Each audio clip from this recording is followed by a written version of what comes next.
বন্ধুরা, আমি এবার আজকে পড়ছি আজ আমরা রানবো এই আদিবাসী পাড়ার গাছকা মুরগি। গাছে থাকে সেই আমার নাতি কাল রাত্রিরে যাইয়া সন্ধ্যাবেলা যাইয়া নিয়ে আইছে। মাংসটা খুব শক্ত, সেই জন্য আমরা আজ পেঁপে দেব। পেঁপে দিলে মাংসটা একটু নরম হবে, শক্ত এত। মুরগিটারে ধরিয়ে লইয়া আসি। তুমি এখানে দাঁড়াবে? দাঁড়াও।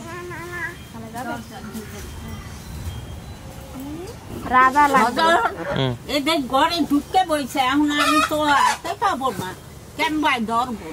রাজা ছাড়া ধরা যাবে। রাজা রানী যাকে ডাকবা ডাকো। এ রাজা ডাকো, শাবাশ।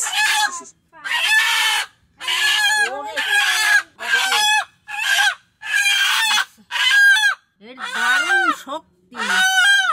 বন্ধুরা, এর আগে একটা আনছিল, খাইয়া নাতিরা কইছে খুব সুন্দর হয়েছে। এই যে গাছের টাটকা পেঁপে। আমাকে পেঁপে লাগবে, একটা পেঁপে ছিট গেল।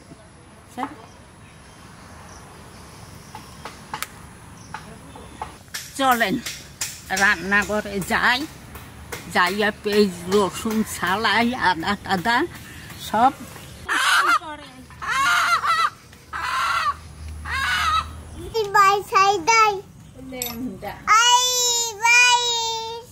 এদিকে মা জল গরম করছে, আর এদিকে আমি মশলাগুলো করে নেবো মাংস রান্না করার জন্য। আদা রসুন একসঙ্গে বেটে নেব।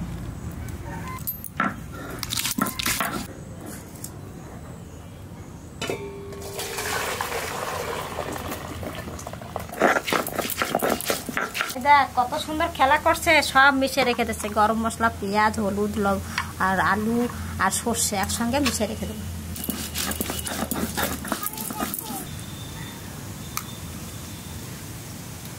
জিরে,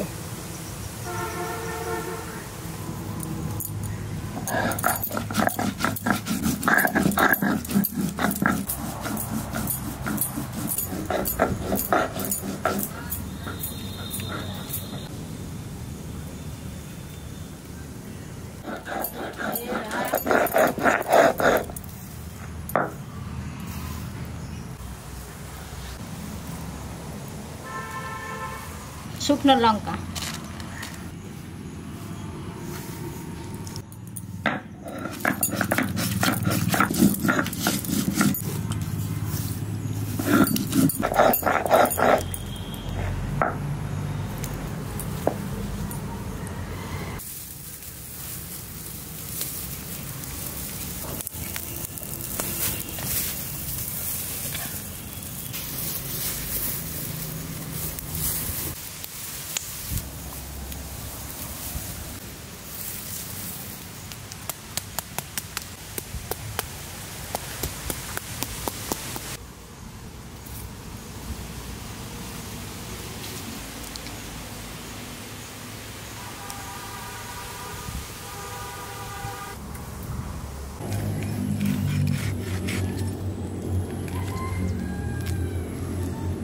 সুন্দর করে পিস করবি।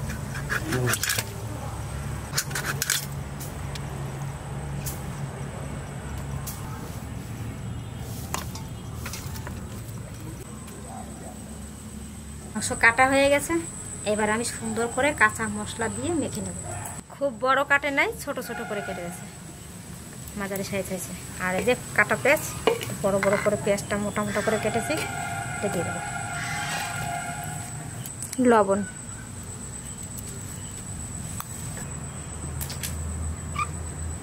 দুটো তেজপাতা, আর এটা বাটা মশলা, আদা আর রসুন, এটা জিরে বাটা, শুকনো লঙ্কা, গোলমরিচ বাটা,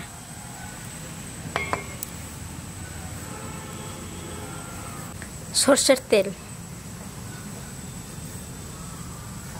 মেখে নেব।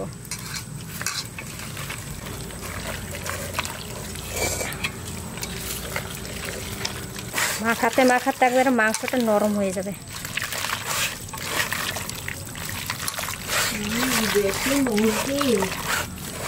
আর মশলাটা যত মাখানো হবে ভালো ততটাই টেস্ট হবে। মাংসটা মাখানো হয়ে গেছে, এবার উনুন ধরে চাপাই দেব।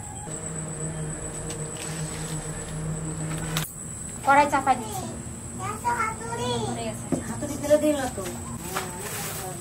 সরষের তেল দিয়ে দেবো কড়াইতে।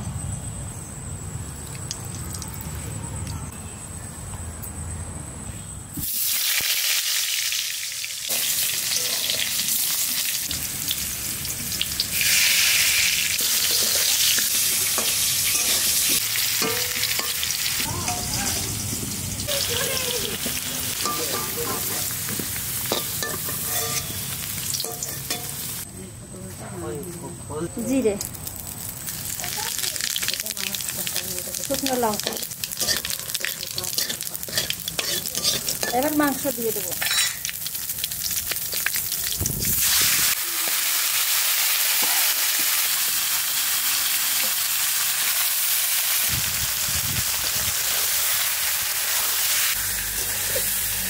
দেখেন মাংস নরম হবে না, দেখেন কি সুন্দর নরম হয়ে গেছে মাখাতে মাখাতে।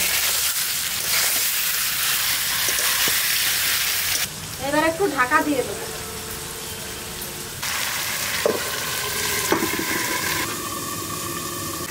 এবার ঢাকাটা খুলবো।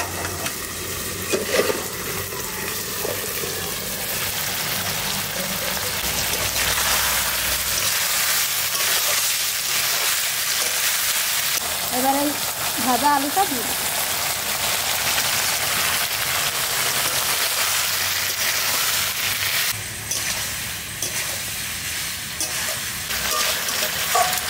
আবার একটু ঢাকা দিয়ে দেবো। টাটকা পেঁপেটা কেটে নেব।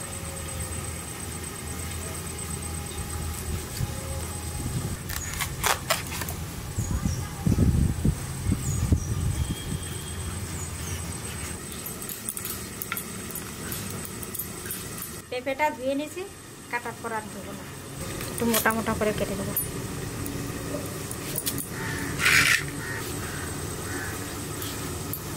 এরকম বড় বড় করে কেটে দেবো।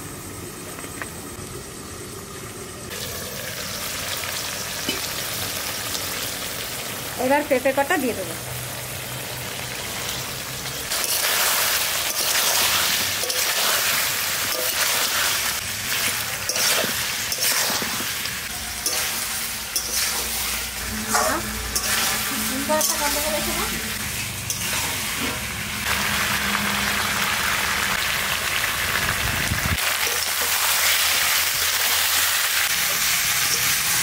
আমাগো মাংস কষানো হয়ে গেছে, এখন আমরা জল দিয়ে দেবো।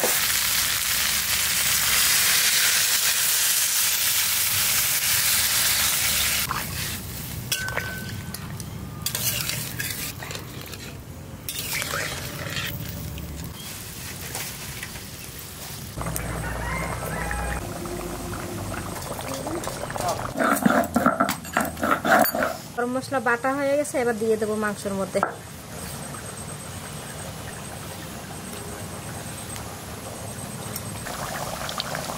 গরম মশলাটা ঝোল ঝোল থাকবে, এবার নামাই দেবো।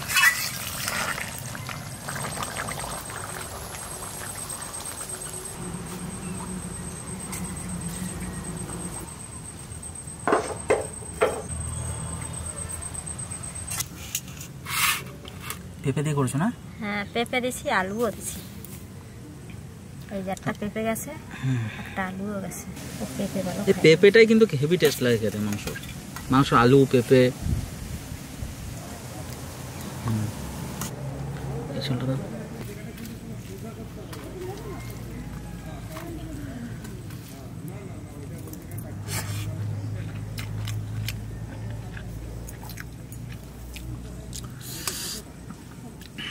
দেখুন ছালটা কত মোটা দেশি মুরগির। কেমন আছে দাদা? একটা স্মোকি ফ্লেভার আসছে, পুরানো কারণ দেশি মুরগি যখনই খাবেন পুড়িয়ে রান্না করবেন, দেখবেন মুরগির স্বাদ আরও দ্বিগুণ বেড়ে যাবে। এমনকি পোলট্রি মুরগি মাংস বাজার থেকে কিনে গোটা কিনে সেটাকে যদি পোড়ানো হয় বন্ধুরা, একটু গ্যাসে একটু পুড়িয়ে তারপর যদি কেটে রান্না করা হয়, দারুণ স্বাদ হয়। তো একদিন অবশ্যই দেখাবো। একদম আপনারা দেশি মুরগির স্বাদ পাবেন।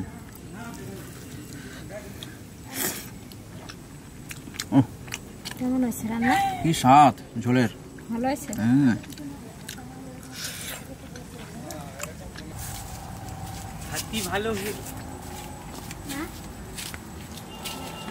আর এই মাংস ছোট ছোট করে পিস করলে বন্ধুরা বেশি ভালো হয় খেতে। মাংসতে নুন মশলা ভালো ঢোকে আর টেস্টটা আরও বেশি পাওয়া যায়, গলে ভালো মাংসটা। ছোট দেশি মুরগি তো। আর এটা গতকাল সন্ধ্যাবেলা নিয়ে এসেছি আদিবাসী গ্রাম থেকে, আমাদের পাশে যে গ্রামগুলো রয়েছে সেখান থেকে নিয়ে আসা হয়েছে। এগুলো সব গেছো মুরগি, গাছে উঠে থাকে, এটা ঘরে ঢোকে না। খুব ভালো খেতে।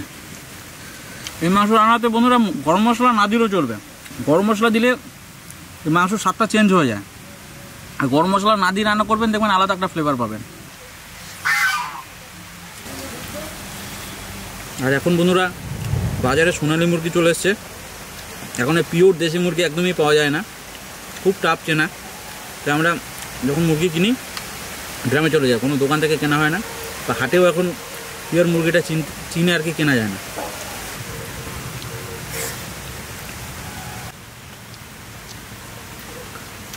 মুরগি যেন বেশি গলে না যায়, তো গলে গেলে কিন্তু ওই স্বাদ পাবেন না। একটু চিবিয়ে খাবেন, মাংসের ভেতর থেকে রসটা বেরোবে, তবে বন্ধুরা মজা লাগবে। আর এই বৃষ্টির মধ্যে দেখুন চারিদিকে বৃষ্টি হচ্ছে, এর মাঝে গরম গরম ভাত, দেশি মুরগির ঝোল, ও দারুণ স্বাদ মুরগিটার।